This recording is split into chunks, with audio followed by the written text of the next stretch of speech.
Hello everyone, today we are going to discuss paper code BHIC 107 History of India for circa 1206 to 1550। तो आज हम इसके कुछ questions करने वाले हैं जो कि आपके दिसंबर एग्जाम के लिए इंपॉर्टेंट रहने वाले। तो वीडियो को पूरा देखें। अगर आपको आज की क्लास पसंद आती है तो वीडियो को लाइक करें और चैनल को सब्सक्राइब करना ना भूलें, ठीक है। अगर आप लोगों को इस सब्जेक्ट के गेस्ट पेपर परचेज करना चाहते हैं तो आप क्या करेंगे, सिंपली गूगल में जाएंगे shop.hindustanknowledge.com, ठीक है, ये हमारी वेबसाइट है। आप इस पर चले जाएंगे, आप इसको गूगल में सर्च कर लेंगे, ठीक है। आपको ऐसा इंटरफेस दिख जाएगा। यहाँ पे आपको सर्च कोड के ऑप्शन में आपका जो भी पेपर कोड होगा आप वो सर्च कर लेंगे, ठीक है। जैसे अभी हम देखते हैं BHIC 107, ठीक है। आपका जो भी पेपर कोड होगा आप सर्च कर लेंगे। यहाँ पे देखिए आपको हिंदी इंग्लिश दोनों ही मीडियम में क्या है गेस्ट पेपर अवेलेबल हो जाएंगे। आपका जो भी मीडियम होगा आप उस पर क्लिक करके, ठीक है, उसको बाय नाउ पे क्लिक करके परचेज कर लेंगे। अगर आपको हमारी वेबसाइट से परचेज करने में कोई भी प्रॉब्लम आती है तो आप क्या करेंगे, आप सिंपली हमें व्हाट्सएप पे मैसेज कर सकते हैं। हमारा व्हाट्सएप नंबर है 9580023321, ठीक है, ये हमारा व्हाट्सएप नंबर है। आप इस पर हमें मैसेज करके क्या है गेस्ट पेपर्स को परचेज कर सकते हैं। अगर आप गेस्ट पेपर और ये वीडियो को अच्छे से कर लेते हैं तो आप क्या है अपने एग्जाम को आसानी से क्लियर कर लेंगे। तो चलिए शुरू करते हैं आज की class. So the first question is discuss the rise and growth of Vijayanagara empire, यानी कि विजयनगर एम्पायर का राइज और ग्रोथ कैसे हुआ था वो हमें डिस्कस करना है। So the Vijayanagara empire was one of the greatest Hindu empires in the South Indian history। जो आपका विजयनगर एम्पायर है ये one of the greatest Hindu empire है साउथ इंडियन हिस्ट्री का। एक मेजर रोल प्ले करता है in protecting the Indian culture, religion and political stability during a period of foreign invasion. So जो एम्पायर है ये रोज करता है आपका 14th सेंचुरी में और एक पावरफुल फोर्स, ठीक है, एक पावरफुल फोर्स बनती है in the Deccan and south India. Rise of Vijayanagar empire, so जो आपका विजयनगर एम्पायर था it was founded in 1336 CE by two brothers Harihara one and Bukka Raya one. So they were originally officers under the Kakatiya rulers and later came under the influence of Delhi Sultanate। यानी कि जो आपका Vijayanagar empire है ये आपका 1336 CE में found हुआ था। दो ब्रदर्स के द्वारा इसको फाउंड किया गया था, हरिहर वन बुक्का राय। तो इन्होंने क्या है ये ओरिजिनली आपके ऑफिसर्स थे अंडर द काकातिया रूलर्स और बाद में ये इन्फ्लुएंस में आए दिल्ली सल्तनत के। So due to continuous invasion by Muslim rulers in south India, यानी कि कंटिन्यूस इन्वेजन हो रहा था मुस्लिम रूलर्स का साउथ इंडिया में। तो वहाँ पे क्या था आपका पॉलिटिकल इंस्टेबिलिटी हो गई थी और डिस्ट्रक्शन हो रहा था टेम्पल्स और टाउन्स का। So to resist this invasion and restore Hindu rule, यानी कि इस इन्वेजन को रेजिस्ट करने के लिए और हिंदू रूल को रिस्टोर करने के लिए हरिहर और बुक्का ने क्या किया, एक नए किंगडम को स्टैब्लिश किया on the banks of Tungabhadra river, जिसकी कैपिटल थी हम्पी, जो बहुत बाद में क्या हुआ फेमस हुआ for its grand temples and architecture. So the founders were supported by the sage Vidyaranya, यानी कि जो फाउंडर्स थे उनको सपोर्ट किया गया बाय द सेज विद्यारानिया, जिन्होंने कि इंस्पायर किया था उनको एक स्ट्रॉन्ग और इंडिपेंडेंट हिंदू स्टेट बनाने में। So growth and expansion, so after its foundation जो विजयनगर एम्पायर था वो रैपिडली एक्सपैंड हुआ under the successive rulers. Bukka Raya one ने क्या किया, एडमिनिस्ट्रेशन को स्ट्रेंथन किया और किंगडम को एक्सपैंड किया टूवर्ड्स द साउथ। जो एम्पायर था वो ग्रू हुआ by conquering neighbourhood regions and bringing local rulers under control, यानी कि जितने भी लोकल रूलर्स हैं उन्होंने उसको अपने कंट्रोल में ला दिया था। एम्पायर अपनी गोल्डन एज पे, ठीक है, पहुंचा the rain of Krishna Devaraya, यानी कि जब कृष्णा देवराय वहाँ पे रूलर थे तो एम्पायर अपनी गोल्डन एज पे पहुंच गया था। He was one of the greatest ruler of the empire. Krishna Devaraya क्या थे, एक ग्रेटेस्ट रूलर थे उस एम्पायर के। उनकी लीडरशिप के अंडर विजयनगर ने क्या किया, अपने टेरिटरी को एक्सपैंड किया, डेक्कन सुल्तनत्स को डिफीट किया और उन्होंने मेंटेन किया strong control over the south India. वो एक ग्रेट पैट्रॉन थे आर्ट के, लिटरेचर के और रिलीजन के। तेलुगु, कन्नड़, तमिल, संस्कृत ये सारे लिटरेचर फ्लरिश हुए उनकी ही रेन में। एडमिनिस्ट्रेशन और इकोनॉमी, सो जो विजयनगर रूलर्स थे they developed a strong administrative system, उन्होंने एक स्ट्रॉन्ग एडमिनिस्ट्रेटिव सिस्टम को डेवलप किया। एम्पायर को डिवाइड किया प्रोविंसेस में, लोकल गवर्नर्स उन्हें मैनेज करते थे। एग्रीकल्चर उनका मेन ऑक्यूपेशन हुआ करता था जो कि सपोर्ट करता था बाय इरिगेशन वर्क्स जैसे कि कैनाल्स हो गए, टैंक्स हो गए। ट्रेड और कॉमर्स भी फ्लरिश हुआ था स्पेशली अरब और यूरोपियन ट्रेडर्स के साथ। जो एम्पायर था वो बहुत ही वेल्दी हो गया था due to trade in spices, textiles and precious stones. In conclusion we can say that The rise and the growth of Vijayanagar Empire marked an important phase in Indian history. जो rise और growth हुआ था Vijayanagar empire का, उसने एक क्या है important phase को mark किया है in the Indian history.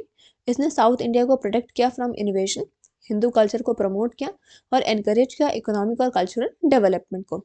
दो the empire declined after the battle of Talikota इन 1565, यानी कि 1565 में जब बैटल ऑफ तालीकोटा हुआ उसके बाद ये एम्पायर डिक्लाइन हो गया था, but it's legacy remain strong through it's monuments, traditions and historical importance.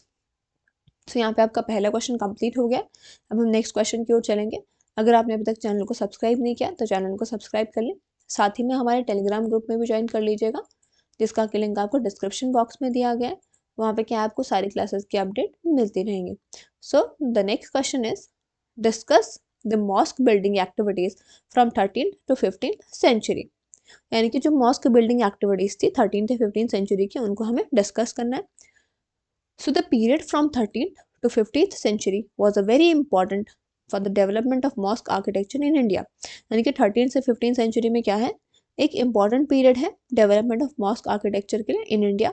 ये era को mainly cover करता है the rule of Delhi सल्तनत, जब मुस्लिम रूलर्स ने क्या किया था, बहुत सारे मॉस्क को बिल्ड किया था to serve the religious, political and social purpose. So mosque क्या थे, वो सेंटर्स बने of worship as well as symbol of Islamic power and culture. So early phase में देखेंगे यानी कि 13th century. So mosque building activities began soon after the establishment of Turkish rule in India. यानी कि जो mask building activities थी वो हमें कब देखने को मिलती है, जब स्टैब्लिशमेंट हुआ टर्किश रूल का इंडिया में. सो वन ऑफ द अर्लीस्ट और मोस्ट फेमस जो मॉस्क है वो है कुवत उल मॉस्क, कुवत उल इस्लाम मॉस्क, जो कि कुतुबुद्दीन ऐबक ने बिल्ड किया था दिल्ली में. इस मॉस्क को कंस्ट्रक्ट किया गया था using materials from demolished Hindu or Jain temples, showing a mix of Indian craftsmanship and Islamic architectural ideas. यानी कि इस मॉस्क को कैसे कंस्ट्रक्ट किया गया था, जैन और जो हिंदू के टेम्पल्स थे उसको डिमोलिश किया गया, उसके मटेरियल से इसको कंस्ट्रक्ट किया गया था. So early mosque were simple in design, यानी कि जो पहले के मॉस्क होते थे वो सिंपल होते थे डिज़ाइन में, with open courtyards, prayer halls, arches and mihrabs. So expansion और ऑर्नामेंटेशन 14th सेंचुरी में हुआ. सो जब 14th सेंचुरी में मॉस्क कंस्ट्रक्शन क्या हुआ, इंक्रीज हुआ अंडर द रूलर्स जैसे कि Alauddin Khilji and Tughlaq sultan. So mosque क्या है, लार्जर बने और डेकोरेटिव बने. So the use of domes, minarets and stone inscription became common. यानी कि अब क्या हुआ, डोम्स का, मिनारेट्स का, स्टोन इंस्क्रिप्शन का यूज बहुत ही कॉमन हो गया था. अलाउद्दीन खिलजी ने क्या किया, एक्सपैंड किया मॉस्क कॉम्प्लेक्सेस को और एनकरेज किया ग्रैंड बिल्डिंग्स को to show the strength of the state. So जो तुगलक थे, स्पेशली फिरोज शाह तुगलक, उन्होंने क्या है, बहुत सारे मॉस्क को बनाया था अक्रॉस द सिटीज और towns. So these mosque were usually plain but massive. ये जो मॉस्क होते थे यूजुअली प्लेन थे बट बहुत मैसिव थे, जिससे कि रिफ्लेक्ट करता है रूलर्स की प्रैक्टिकल और military outlook. Regional growth and diversity in 15th century. So by the 15th century में क्या देखने को मिलता है, जो मॉस्क बिल्डिंग है वो बहुत ही मतलब बिल्डिंग, जो मॉस्क बिल्डिंग थी वो स्प्रेड हो गई beyond Delhi to regional sultanate such as Gujarat, Bengal and the Deccan. Local styles ने इन्फ्लुएंस किया मॉस्क आर्किटेक्चर को. गुजरात में हमें देखने को मिलता है कि मॉस्क क्या है, फाइनली कार्व्ड पिलर्स हैं और डेकोरेटिव फगेट्स हैं. वाइल इन बंगाल हमें देखने को मिला है ब्रिक मॉस्क बनाए गए थे with curve roofs were common due to local materials. So mosque were no longer only royal projects. यानी कि मॉस्क जो है अब वो ज़्यादा रॉयल प्रोजेक्ट्स नहीं रहे थे, बल्कि जो नोबल्स थे और लोकल गवर्नर्स थे वो भी अब उन्हें बिल्ड करने लग गए थे कम्युनिटी यूज़ के लिए. Social and cultural role of mosque. So the mosques during this period were not just places of prayer. यानी कि मॉस्क इस टाइम पे सिर्फ प्लेसेस नहीं थे प्रेयर के, बल्कि वो एक सेंटर की तरह भी सर्व करते थे as of education, discussion and social gatherings. Friday mosque were specially important. जो कि फ्राइडे मॉस्क होते थे यानी कि जामा मस्जिद जो थे वो स्पेशली इंपॉर्टेंट थे, क्योंकि वो रिप्रेजेंट करते थे अथॉरिटी ऑफ सुल्तान को. Through mosque building rulers aim to spread Islam. यानी कि मॉस्क बिल्डिंग से क्या है, जो रूलर्स थे वो इस्लाम को स्प्रेड करना चाहते थे, स्ट्रेंथन करना चाहते थे एडमिनिस्ट्रेशन को, और यूनाइट करना चाहते थे लोगों को under a common religious identity. In conclusion, we can say that the mosque building activities from 13th to 15th century show the growth of Islamic architecture in India. यानी कि जो इस्लामिक आर्किटेक्चर है उसके ग्रोथ को ये show करता है. So these mosques combined Persian Islamic ideas with Indian traditions and played a major role in shaping India's medieval cultural landscape. So now we will move to the next question. Write a note on the development of Hindi literature between the 13th and 16th century. यानी कि Hindi literature का कैसे development हुआ 13 से 16 century के बीच में, हमें वो देखना है। तो जो पीरियड था between 13th and 16th century वो बहुत ही इंपॉर्टेंट है for the development of Hindi literature. इस टाइम पे क्या हुआ था, जो लिटरेचर था वो मूव हुआ था from Sanskrit and Persian and began to flourish in local languages that common people could easily understand. तो यहाँ पे क्या है, जो आपके लिटरेचर था वो आपके संस्कृत और पर्शियन से मूव अवे हुआ, ठीक है, और ये फ्लरिश होने लग गया लोकल लैंग्वेजेस में जो कि कॉमन पीपल को इजीली अंडरस्टैंड आ जाती। So this change help literature reach the masses. इस चेंज की वजह से क्या हुआ, जो लिटरेचर था वो मासेस तक पहुंच पा रहा था and express the religious feelings, social concerns and daily experiences. So early phase आपका है 13 से 14 सेंचुरी तक। सो इन द 13th सेंचुरी हमें क्या देखने को मिला है, जो हिंदी लिटरेचर है वो आपका, Hindi literature was still in its early stage. Hindi literature अपने अर्ली स्टेज में था। अलग अलग डायलेक्ट्स जैसे कि Apabhramsha, Awadhi, Braj and early forms of Khari Boli were used. So one of the earliest most important figures of this period was Amir Khusro. यानी कि वन ऑफ द अर्लीस्ट और मोस्ट जो इंपॉर्टेंट फिगर थे इस पीरियड के वो थे अमीर खुसरो। उन्होंने पर्शियन में लिखा था मेनली, बट उन्होंने कंपोज किए थे वर्सेस को in Hindavi, that is early Hindi. तो उनके जो रिडल्स थे, सॉन्ग थे, दोहास थे, उन्होंने एक इंपॉर्टेंट रोल को प्ले किया है इन shaping the growth of Hindi language and literature. भक्ति मूवमेंट एंड लिटरेरी ग्रोथ। सो हमें ये देखने को मिला है कि from the 14th century onwards जो भक्ति मूवमेंट था वो स्ट्रॉन्गेस्ट फोर्स बना बिहाइंड द हिंदी लिटरेचर। भक्ति सेंट्स क्या करते थे, वो सिंपल लैंग्वेज को यूज करते थे अपने मैसेज को स्प्रेड करने के लिए, ठीक है। जो उनका मैसेज था डिवोशन का, इक्वालिटी का एंड लव फॉर गॉड। उन्होंने रिजेक्ट किया रिचुअल्स को, कास्ट डिस्क्रिमिनेशन को एंड मीनिंगलेस प्रैक्टिसेस को। सो one of the most influential poets of this time was Kabir. एक हमें जो इन्फ्लुएंशियल पोएट दिखते हैं इस टाइम के वो हैं कबीर। उन्होंने दोहास को लिखा था एक सिंपल मिक्स्ड लैंग्वेज में जिसको उन्होंने सद्दू कड़ी बोला था, ठीक है। कबीर क्रिटिसाइज करते हैं रिलीजियस हिपोक्रेसी को और एम्फसाइज करते हैं इनर डिवोशन एंड ह्यूमैनिटी को। जो हमें दूसरे इंपॉर्टेंट सेंट देखने को मिलते हैं, सेंट पोएट, वो थे रविदास, जिन्होंने कि कास्ट डिस्क्रिमिनेशन के अगेंस्ट बोला था और उन्होंने सोशल इक्वालिटी को प्रमोट किया through his devotional songs. So Sagun bhakti literature that is from 15th to 16th century. So 15th और 16th सेंचुरीज में क्या हुआ, जो शगुन भक्ति थी यानी कि जो वर्शिप था गॉड विद फॉर्म, वो पॉपुलर बना। पोएट्स ने क्या किया, ब्यूटीफुल वर्क्स को कंपोज किया in praise of Ram and Krishna. Tulsidas क्या है आपके ग्रेटेस्ट पोएट हैं राम भक्ति के। उनकी जो फेमस वर्क है रामचरितमानस अवधी में लिखी गई है। उन्होंने राम की स्टोरी को एक्सेसिबल कराया था to the common people and it remains one of the most important text in Hindi literature. और जो ये रामचरितमानस है ये अभी भी क्या है, एक इंपॉर्टेंट टेक्स्ट रहता है आपकी हिंदी लिटरेचर का। सिमिलरली जो सूरदास थे उन्होंने ब्रज भाषा में लिखा था और उन्होंने सोलफुल पोएम्स को कंपोज किया था जिनमें कि उन्होंने क्या किया है, चाइल्डहुड और divine love of Lord Krishna को डिस्क्राइब किया है। उनके वर्क्स क्या हैं, डीपली इन्फ्लुएंस करते हैं डिवोशनल पोएट्री को। मीराबाई क्या है, एक वुमेन सेंट पोएट है जो कि एक्सप्रेस करती हैं उनका जो डीप डिवोशन था towards the Lord Krishna through emotional and lyrical songs, giving Hindi literature a personal and spiritual touch. यानी कि उन्होंने क्या किया था, हिंदी लिटरेचर को एक पर्सनल और स्पिरिचुअल टच प्रोवाइड किया था। In conclusion we can say that thus between the 13th and 16th century जो हिंदी लिटरेचर था वो रैपिडली डेवलप हुआ under the influence of bhakti movement.